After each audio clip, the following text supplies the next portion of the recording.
stop thinking about water just in front of us, which is how we interact with the droplet of water, and pull back and say, what is this water thing? If we look at planet Earth, we call it planet Earth, it's 70% water by surface area.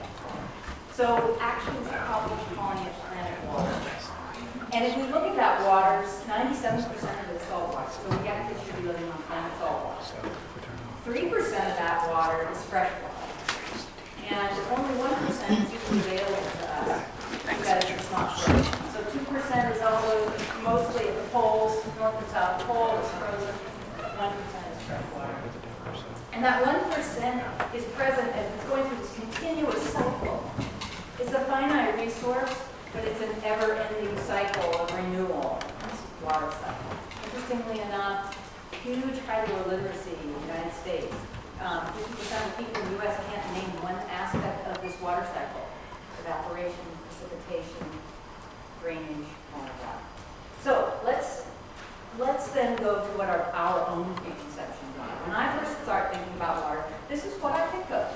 I think, oh, it's a very cool drink when I get very thirsty. But what is that? What is that substance? Why is it clear? So if we go back to the cellular level, and we start looking at, I think we've all learned this, we can even say it. Instead of saying water, we all say H2O, H2O, H2O. So H2, two hydrogen molecules that are sharing electrons with the big one, the oxygen molecule. And this really basic premise, these three molecules together, have these huge ramifications for everything that we see on Earth. So let me talk about those two properties that I'm going to follow throughout this talk. One is the charge. So it's a bipolar, as Brock would say. It's a bipolar molecule. It doesn't know who it is. So it has a lot of polarity. This charge is hugely important. Because it has a lot of polarity, the way that each one of these molecules interacts with each other, the same water molecule, the positive charge of the hydrogen can associate with a negative charge of the neighboring molecule. And we call these little bonds hydrogen bonds. So that's two major premises I'm going to follow through here. And the third one is that this molecule is a lot like me. So what is water? What does it look like? If you have a certain state of water and you were able to get small enough, what would it look like as you were standing there looking around at these molecules surrounding you? You would see these molecules in its liquid state. You would see a certain number of hydrogen bonds that are being formed and flipping back and forth between all these molecules. So in a certain state, all the molecules have a certain, in the liquid state, all the molecules have a certain amount of energy and they're interacting with each other. Now, if you take all that heat out, the least energetic form for water is its solid self. It's frozen water, it's ice and snow. And you get this hexagonal structure. Okay, this is the first weird, really weird thing. Step back from this and look at it. When we think about a solid and a liquid, we think that the solid is denser than the liquid. But here we have a substance that when it becomes a solid, it's actually less dense than its liquid self, right? Because when you put an ice cube in a glass of water, the ice is floating on top of the water. So this is a really strange situation that is impacting all of us on a global level. I just wanted to show you this really quickly. Do you have a cursor that there's a movie that's linked to this image? Yeah. Yep. Maybe yes. And I just wanted to show you a little portion of this because it's just an amazing image of Earth. What you'll notice down here is that these are years going by. So what we're seeing is that the oceans, the water that's contained in our oceans, are storing heat, have a certain energy on more heat on the equator than they do at either of the poles. And fascinating enough, you can see this flux between the states of water at the poles over the course of the season. So what you get is, you can see summer's going to the northern hemisphere, summer's coming to the southern hemisphere. That's because our Earth is on a diagonal going around the sun, why we have seasons. So what you get is this amazing image of Earth.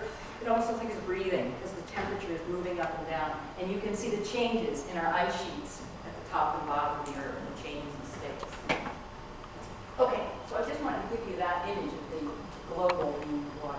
And then finally, the last state of water that I want to bring up is water vapor. And this is when there's so much energy, so much heat among these water molecules. They're vibrating so much that there's no more hydrogen bonds. Okay, so we get these little guys floating around the air. Now, this, you can barely see it. I guess there's not a way to turn off some of these lights. I can kill all of them if you want. It's kind of all or nothing. Just the front would be great. Just because the image behind it is a fog-drenched oak tree, local fog-drenched oak tree. And this is actually kind of a surrogate because actually what happens, mostly we experience this as a gas because of the amount of humidity. And you know when you're in a humid environment, you can feel that it's humid, but you can't actually see the humidity. Sometimes these molecules will actually go onto each other as little droplets, and you can see fog. Okay, so click on this, Scott. I think I'm running around the back. Yes. Oh no! Try one more time. I wanted to show, yeah. No. Well, I'm going to have to try and figure out it. Okay, can we go out a slideshow maybe and get to it, Claudia? Yeah, it's in the folder. It's a C4. I wanted to just show you, a lot of times, our experience of water in these different states is... Whoop! Don't give away my jokes. Yeah, sorry. Okay, wait a minute. Sorry, I tried to do these backwards here. Let's see, we are You up. can just downsize and go to the, just get out of the PowerPoint completely and go to the Oh, right. I get it. directory. There you go. Top Just one? double click on that, yeah. Lovely. Ooh. So I wanted to show you, because often the level, the myopia that we have as individuals and the timeline that we're living on, we can't actually see the changes in some of these water states that are around us.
Airplanes coming in and out of San Francisco Airport.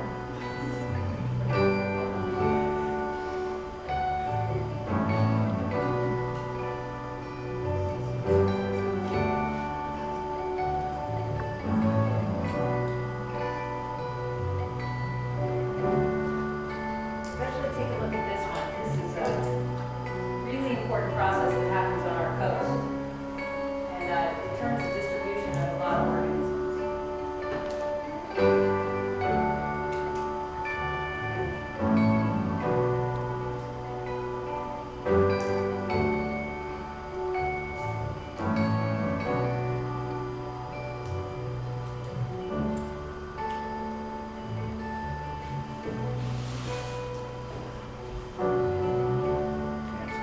Very cool.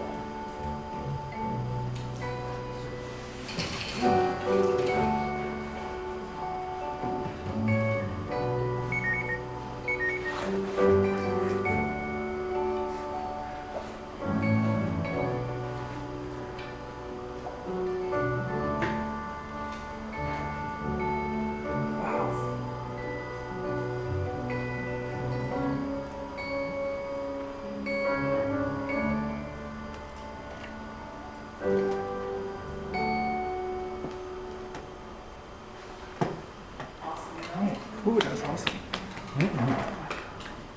Okay, so back to the PowerPoint. Okay, let's see. Bottom line. It's right here, number 10. Right to the 60. Right to the left of the 60. From Left. current One more. slide. One more. Okay, There. there. Okay. Okay, awesome. So one of the amazing things I wanted to wrap up with is this slide. Actually, maybe we should turn off the lights. Thank you. I wanted to point out that one of the most amazing things about this substance called water in these different phase states is they all occur in a temperature range that's conducive to life. As a matter of fact, we can experience all of these states at the same time that these macaques are. Okay, so how does this translate? We have a little bit of understanding about the polarity and the hydrogen bonds. How does this translate into something that we start seeing as tangible in our everyday lives, and that when we look at the world around us, we're actually taking we're taking for granted what some of these processes are. So I'm gonna list 5. 1, heat storage. Because each one of these molecules creates so many different hydrogen bonds to the surrounding molecules, it takes a lot of energy to get them to move. So water is more than any other common substance. It takes more heat, more energy to heat water by 1 degree. So everything in the world, in our world, we measure it relative to the amount of heat that water can do. Water's the standard. Water's the gold standard for heat capacity, for specific heat. So what does this mean? This means that water is a great way to dump heat, too. We all use it. Right now it's hot in here. I'm using it right now because I'm evaporating heat off my skin. And that as the water is actually taking the heat away from my body as it turns into a vapor. It also means that it's very difficult to change the temperature of water, right? You have to put a lot of energy into it, a lot of heat into it just to change the temperature. So what it means is that we have stable environments. There are places for life to exist in aqueous areas, in rivers and streams and oceans. And it also means that the entire Earth itself has a stable temperature.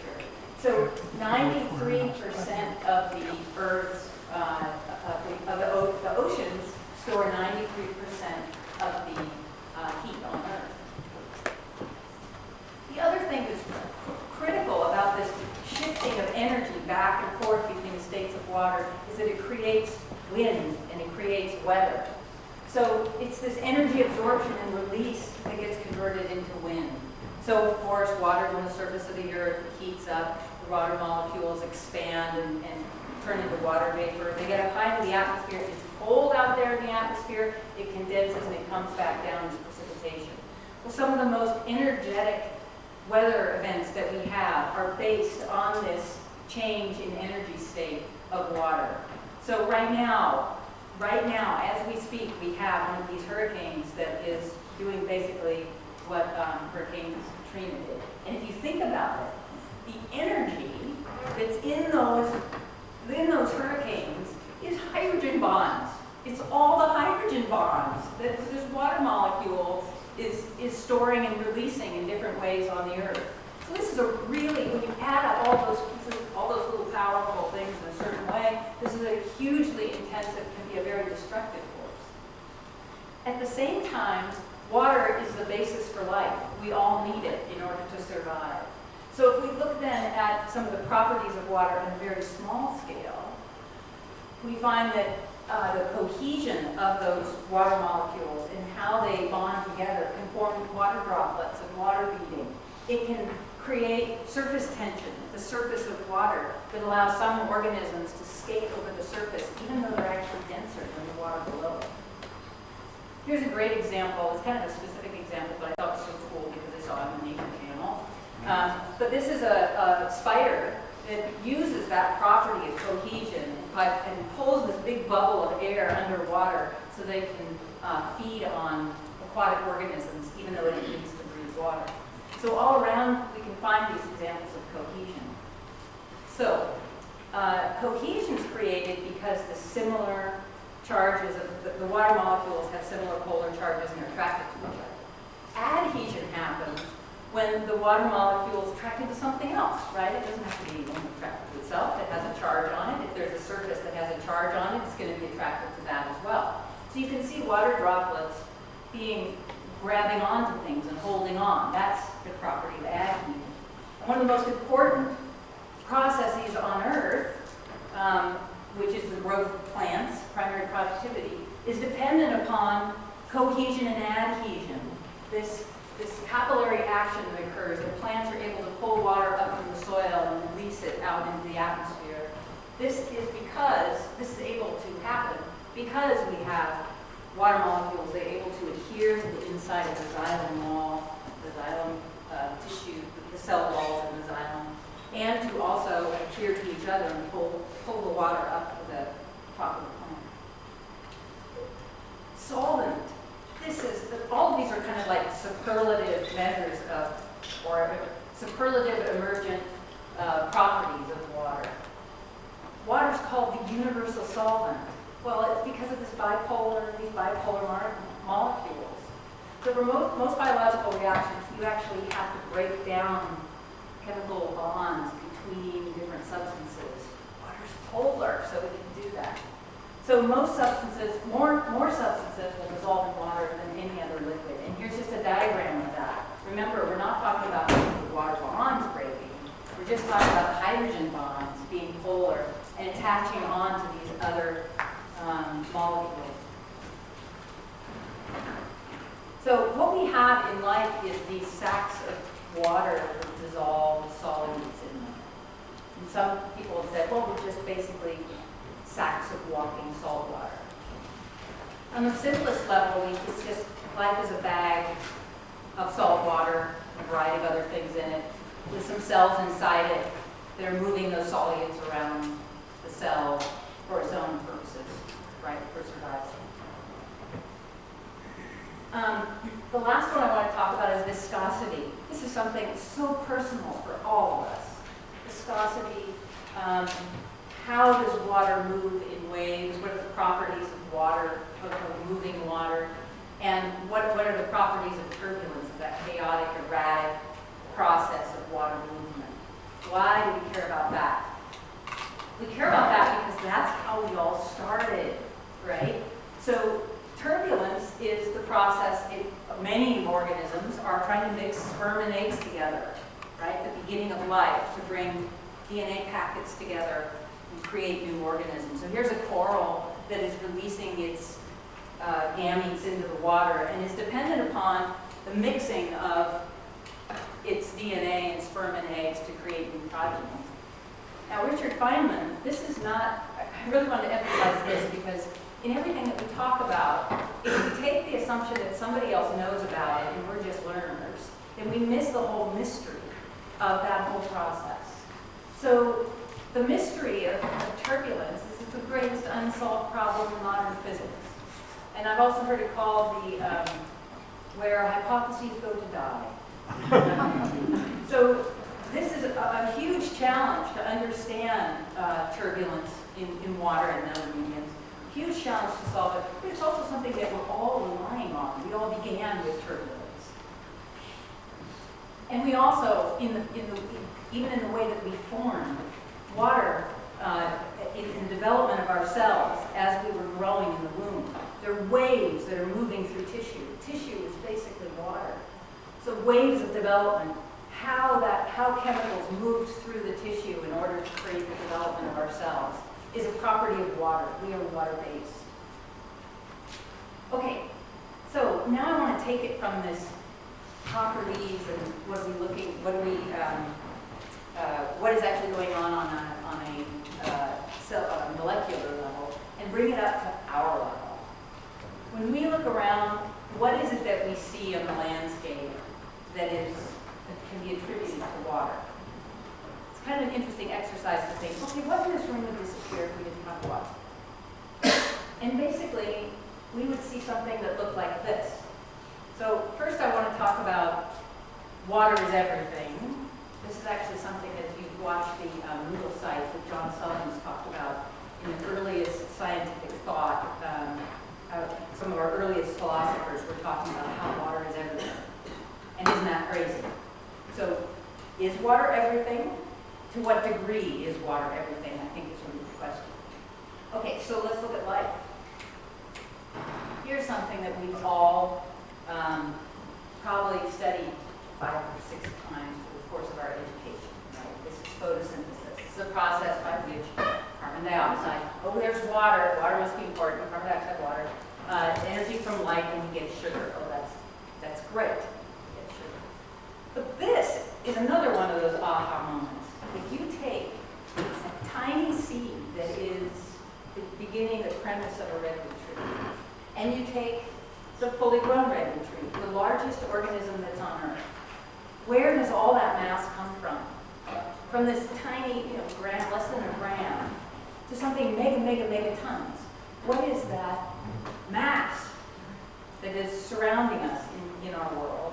It's all coming from the air, right? This is a process by which plants are turning a gas into a solid. We wouldn't have all those solids. We are taking carbon dioxide, we're harvesting the carbon out of the air, putting them together in tight little bonds, and we're making huge amounts of mass from gas, which is a pretty light substance, to solid, which is a hugely heavy substance. And if we didn't have water, we wouldn't have that. We'd have a bunch of gas. We wouldn't have any of those solids.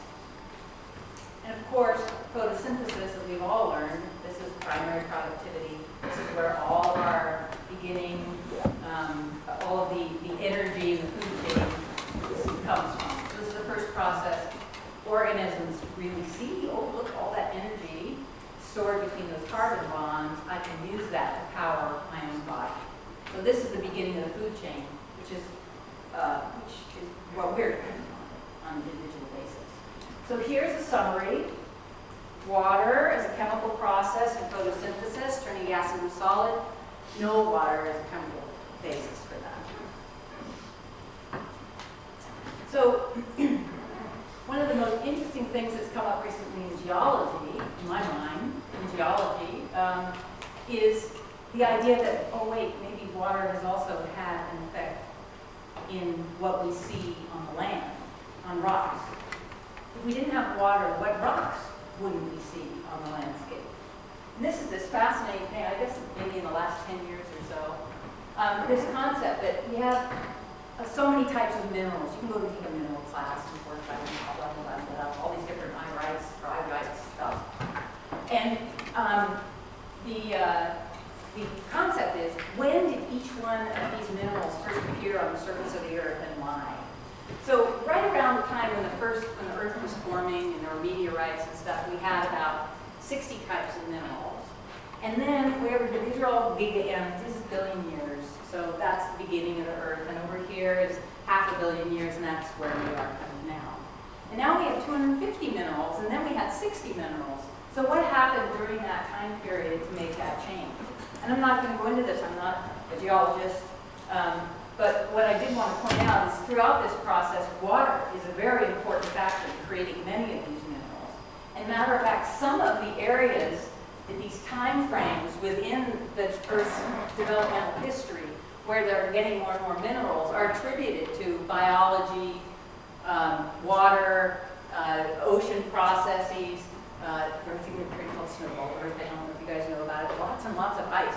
The solid state of water was really doing well during this time.